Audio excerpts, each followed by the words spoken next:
I'd seen it 2 weeks ago, and I wasn't exactly sure what I thought of it. I always think this happens when you're close to the events and you're in the middle of them. They're never really depicted as you think they should be depicted. I thought it was a movie of extremes. I had a view that while there was an awful lot of prison staff violence in there, I think the film overdid the violence to some extent. And I think also that they picked the worst possible social situation in which the IRA killing in the film was carried out. It was carried out in an old people's home where a prison officer, a brutal man, but there was nevertheless visiting his very ill mother. And I said to myself, they're trying to really pick the worst case scenario here and magnify it to relay or put across a certain message. Now, the interesting thing for me was the dialogue in the film between the priest and Bobby Sands. And in my view, the dialogue was manipulated in such a way that the priest actually won the argument, that rationality trumped reason, trumped the faith, yet Bobby continued on and was depicted by the priest in an argument that seemingly went unchallenged, that he was just a fanatic and he was seeking martyrdom. And it was a film of three parts. You had the opening scene, the violence, and then you had the dialogue, and then the hunger strike. And the hunger strike and the opening scenes were very, very silent, but I can't identify silence with the prison. In the prison, it was absolutely noisy all the time because people had nothing else to do and they were locked up and they always talked.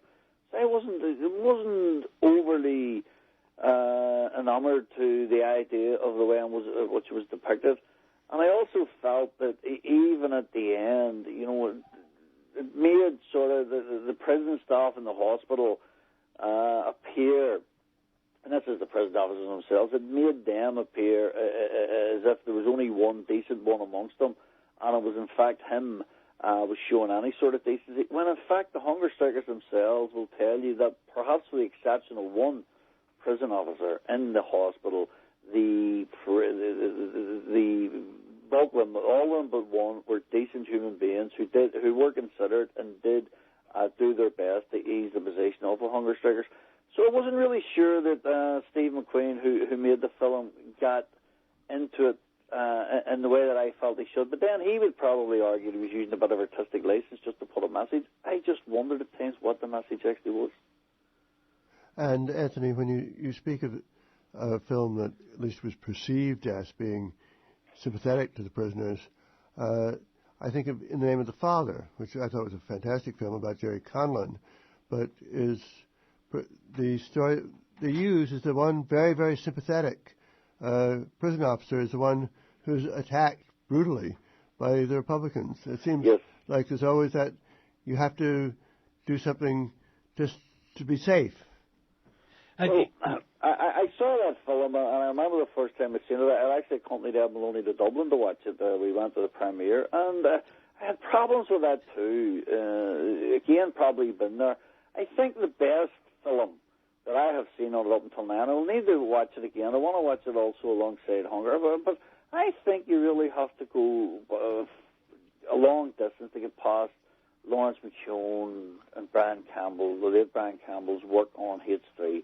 I mean, that, in my view, was as close to the mark as I have seen it. And they were there, but not Brian wasn't there, but Brian later served time in prison. Lawrence McShone was there. Lawrence had served time, and he served time in hunger strike, and I was in the cell with Lawrence the night the first hunger strike ended, and Bobby Sands came into our cell to tell us that 1980 hunger strike was over. And I have, felt that the best shot depicted it in films has been really done by Lawrence in his film H3, him and Brian Campbell. And I think Hunger, in many ways, is trumped it because of the fact that it receives awards and stuff. I still think H3 was a better film. Henry, one final thing. I mean, with all the power talk about Sinn Féin and how much they control and how much money they have, they still can't seem to get one little part of the Long Cash prison made into some sort of reconciliation thing. They bend over backwards and almost ashamed to say that, no, it will not be a shrine to the IRA hunger strikers. We wanted like some South African thing. We don't want to really honor the men that died on hunger strike in 1981. I mean, you listen to Martin McGuinness. He said, well, we just want to make a museum out of it. And we had Eamon McCann on, and he says, we have a Bloody Sunday museum in Derry. We didn't have the government involved. We bought the building, and we portrayed it as we were there that day. Now, Sinn Féin is not even saying anything like that. They're begging the British government, please give us money so we can have a museum to our own people. Well, I mean, I think the debacle over the future of the maze is very interesting. You know, they were going to build a, in quotation marks, national stadium which would house GAA, soccer and rugby. That's not going to happen, even though that was what Sinn Féin wanted. And in many ways, I think that would have been a bad idea. Because if you'd have had some sort of memorial to the hunger strikers there, and there's like 10,000 Northern Ireland fans going to Northern Ireland match, the majority of them Unionists, you can guess what's going to happen to you can guess what would happen to the memorial, you know. But I think there will be some kind of museum, but I think it'll be anodyne. I don't think you'll have any glorification of the people who died or whatever, or the prisoners who were there. I think it'll be a kind of a reconciliation centre. It'll be as anodyne and it'll not be like Kinlane in jail down in Dublin. Oh yes, well there's a good analogy, or a good comparison or contrast rather. I think it will not be like Kinlane in jail. You'll not be given tours of it. These were the lads were lined up against the wall, and you'll have crosses and Irish flags everywhere and stuff like that. Yeah, and Anthony, any of your final thoughts? We only have 2 minutes left. No, I mean, I just think the way the whole maze thing has been handled was again another one of these battles and jockey for power and position. I think from Sinn Féin's point of view, it matters not now where they got the maze or not. The point is that the memory of the people who were involved in that whole hunger strike has been completely undermined by what they've done politically. And to start messing about with the sort of physical geography of the place comes second to my estimation. Just want to thank Anthony McIntyre and Henry McDonald, and hope we will get to see both of their books here. Thank you both very, very much. It's been a pleasure.